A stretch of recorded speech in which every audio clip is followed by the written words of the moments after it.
NCP এবং জামাতের সংস্কারের প্রশ্নে এক ধরনের ন্যাচারাল অ্যালাই তৈরি হয়।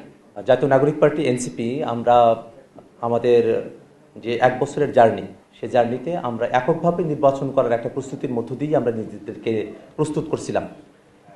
আমরা অনেক রেসপন্স সেখানে পেয়েছি, অনেকেই আমাদের মনোনয়নপত্র সংগ্রহ করেছিলেন। আমরা প্রাথমিক একটা তালিকাও প্রকাশ করেছিলাম, কিন্তু সেই প্রাথমিক তালিকা প্রকাশ করার পরে আমরা যখন পরের ধাপের তালিকা প্রস্তুত করে রেখেছি এবং আমাদের 300 আসনেই প্রার্থিতার জায়গাটা আমরা চূড়ান্ত করার দিকে অগ্রসর হচ্ছি, ঠিক সেই সময়টাতেই শরীফ ওসমান বিন হাদি তাকে গুলি করা হলো এবং তিনি পরবর্তীতে শাহাদাত বরণ করলেন।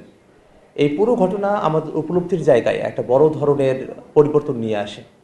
আমরা খেয়াল করে দেখি যে আধিপত্যবাদী শক্তিগুলো বাংলাদেশকে কবজা করে রাখতে চায়, বাংলাদেশকে তার স্বাধীনতার সার্বভৌমত্ব থেকে বের করে নিয়ে এসে বাংলাদেশকে পরাধীনতার শৃঙ্খলা আবদ্ধ করে রাখতে চায়, যারা বাংলাদেশে আওয়ামী ফেসিবাদ এবং তার দোসরদেরকে পুনর্বাসন করতে চায়, তারা শক্তিশালী হয়ে উঠছে এবং তারা যে কোনো মূল্যেই হোক না কেন, যারা জুলাইতে অংশগ্রহণ করেছে, যারা জুলাইয়ের সম্মুখ সারির যোদ্ধা ছিলেন, তাদের প্রতি তাদের টার্গেট কিলিংয়ের দিকে তারা অগ্রসর হচ্ছে।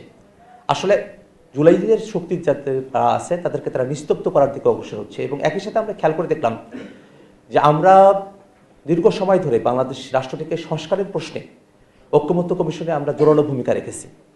জাতীয় নাগরিক পার্টি এনসিপির এই সংস্কারের পক্ষে যে অবস্থান, সেটাকে বাংলাদেশের জনগণ খুব ইতিবাচকভাবে গ্রহণ করেছে।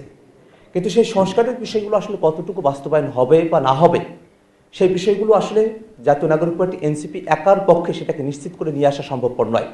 এবং আমাদের আহ্বায়ক গত 24-এর অভ্যুত্থানের সময়টাতে যেমন করে নতুন বন্দোবস্তের কথা বলেছিলেন, ফেসিবাদী কাঠামো বিলোপের কথা বলেছিলেন, সেই যে আকাঙ্ক্ষার জায়গাটি আছে সেটা আসলে বাংলাদেশের সকল রাজনৈতিক দল তাদের সকলের সম্মিলনে এটা হওয়ার কথা ছিল। আমরা চেয়েছিলাম বিএনপি, জামাত, সকল রাজনৈতিক দলই একটা নতুন বন্দোবস্তের দিকে তারা অগ্রসর হবেন এবং বাংলাদেশ রাষ্ট্রটিকে গণতান্ত্রিক রূপান্তরের জায়গায় উন্নীত করতে সংস্কারের যে ব্যান্ডেডগুলো আছে তার সঙ্গে তারা অ্যালাই করবেন এবং সেটাকে তারা বিনা বাক্যে নির্দ্বিধায় গ্রহণ করে বাংলাদেশ রাষ্ট্রটাকে নতুন করে গঠনে তারা ভূমিকা রাখবেন। কিন্তু আমরা খেয়াল করে দেখেছি যে ঐক্যমত্য কমিশনে সংস্কারের বিষয়গুলোতে যখন আমরা কথা বলতাম, তখন বরং বিএনপির সাথেই সংস্কারের ইস্যুগুলোতে অন্য রাজনৈতিক যে দলগুলো আছে তাদের এক ধরনের মতভিন্নতা দেখা দিত। সেক্ষেত্রে এনসিপি এবং জামাতের সংস্কারের প্রশ্নে এক ধরনের ন্যাচারাল অ্যালাই তৈরি হয়।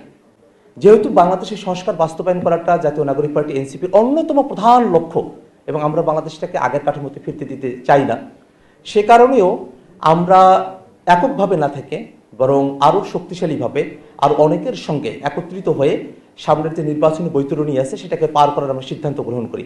এবং প্রসঙ্গত উল্লেখ্য যে বাংলাদেশে ফেসিবাদের বিচারের যে কার্যক্রম পরিচালনা হচ্ছে সেটাকেও নানাভাবে বাধাগ্রস্ত করার এক ধরনের প্রবণতা রয়েছে এবং বাংলাদেশকে একটা দুর্নীতিমুক্ত বাংলাদেশ, একটা জবাবদিহিতার জায়গায় বাংলাদেশকে উন্নীত করা, একটা গণতান্ত্রিক বাংলাদেশে যে আমরা স্বপ্ন দেখি, একটা সিস্টেমেটিক ওয়েতে বাংলাদেশকে পরিচালনা করা, একটা পলিসি নির্ভর রাজনীতির দিকে অগ্রসর হওয়া, এই প্রত্যেকটা বিষয়ে বাংলাদেশকে যদি আমরা সামনের দিকে অগ্রসর করতে চাই, আমরা জাতীয় নাগরিক পার্টি এনসিপির সাথে করে আর অনেকগুলো রাজনৈতিক শক্তিকে সাথে নিয়ে আমাদের অগ্রসর হওয়া প্রয়োজন। এমন একটা প্রেক্ষাপটে বিচার সংস্কার বাস্তবায়ন করা, আধিপত্যবাদ মুক্ত, দুর্নীতিমুক্ত নতুন এক বাংলাদেশের প্রয়োজনে আমরা জাতীয় নাগরিক পার্টি এনসিপি, জামাতে ইসলামের নেতৃত্বাধীন তৎকালে 8 দলীয় যে রাজনৈতিক জোট, তাদের সঙ্গে সমঝোতার মধ্য দিয়ে একত্রে সামনে যে নির্বাচনী বৈতরণী আছে সেটা আমরা পার হতে চাই।